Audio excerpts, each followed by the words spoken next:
Let's check this out. Mehdi Hasan participated in a monk debate in Toronto. He is arguing against Douglas Murray and UK Lawyers for Israel director Natasha Hausdorff. I don't know if I think that's Gideon Levy next to him as well. On the right there. Okay, yeah. So that would have been Israeli journalist Gideon Levy. And here is Mehdi Hasan. With Douglas Murray is arguably our most anti-Muslim public personality. I mean, he's pretty much up there. There's right? a big competition. That's a huge competition, but he's one of the, chosen sort of Zionist spokespeople now. Good. But I want you to also offer defense of international institutions at this moment as it relates to holding the state of Israel to account. I have just one sentence to say about that, is that the entire world wants a ceasefire, and the United States and Israel and, I don't know, the Micronesia and whatever else don't, right? The entire world takes a very different view, unfortunately, to the people in this room and to Douglas and Natasha. The International Criminal Court, the International Court of Justice, the UNHCR, UNICEF, Doctors Without Borders, Amnesty International, Human Rights Watch, Oxfam, Christian Aid. Yep, you're booing. What does it come to when you're booing Oxfam? What does that tell you about yourselves?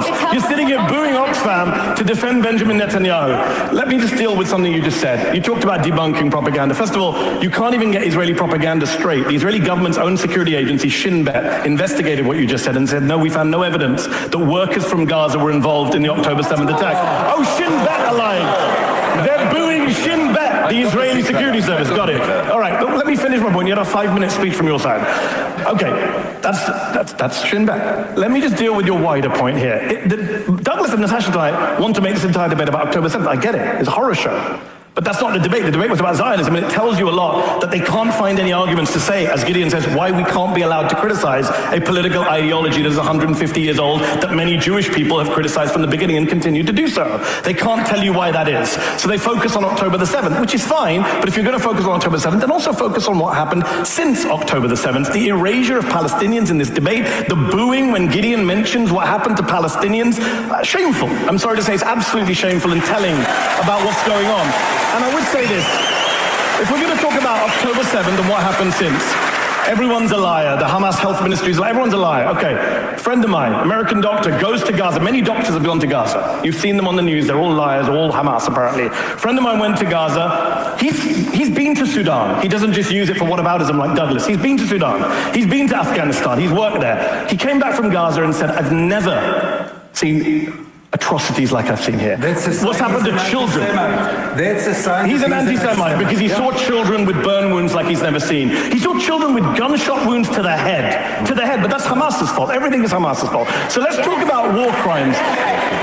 It is amazing that every human rights group in the world, including Israeli human rights groups like B'Tselem, Gisha, Yeshtin, are all documenting this stuff, but you guys think it's all imaginary. So again, it tells you about what Zionism is. This is not about some abstract ideology of, people trying to settle the land and trying to have it. But as Gideon said, there was an argument to be had in the 1940s, 30s, 20s. Zionism today is what the Palestinians are enduring on a daily, nightly basis in Gaza, in the West Bank, in East Jerusalem, in Israel itself. And the erasure of that tells you everything about why we need to be able to talk about what Zionism does to the Palestinians without being smeared as anti-Semites. I mean, I don't know how to articulate that better. That was amazing. That was so gratifying too, especially because he's not cowered by the boos that he's hearing from the crowd there. He's listing on and on all of the organizations that have independently verified many of these claims of war crimes, and the horrors that he's seeing there. And it just makes them look, completely detached from reality. Right. Put the crown on trial. You should. You should, because, maybe the people sitting in that room are going to boo international aid organizations that are talking about the deliberate starvation of children. But the rest of the people that are watching this is your argument about what's her face. Was it Michelle Bachmann or who? No, who did that when she wasn't looking at the right camera? Right. It was Bachmann. I mean, when you're this far down the Zionist rabbit hole, and you're booing Oxfam, as Medy points out there so eloquently, a random person coming upon this is going to say, these people have lost their goddamn minds. Yeah. And I think, look, You can see this. You can see this play out in that moment where they're booing NGOs that I'm sure many of those people in that audience has contributed to one of those NGO aid things in the past. But now that they're reporting on what they're seeing in a place and they don't want to hear it, they boo them. I think like you can look at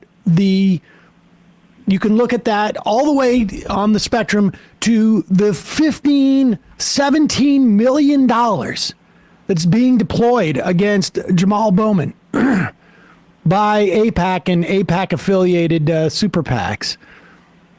There is no reasoning where they feel they can win this argument. It is literally brute force.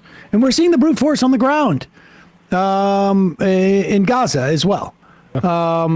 I mean, we're not even registering some of the atrocities. There was just another killing I'm not even remembering exactly where it was, but overnight, you just have dozens of people that are dying. And the fact that can just go under the radar like that proves Mehdi Hasan's point, is that we live in a like Western media ecosystem that completely has devalued Palestinian life to just numbers on a ledger, as opposed to like the profiles of the 4 hostages that were thankfully recovered. I'm so happy that they're okay.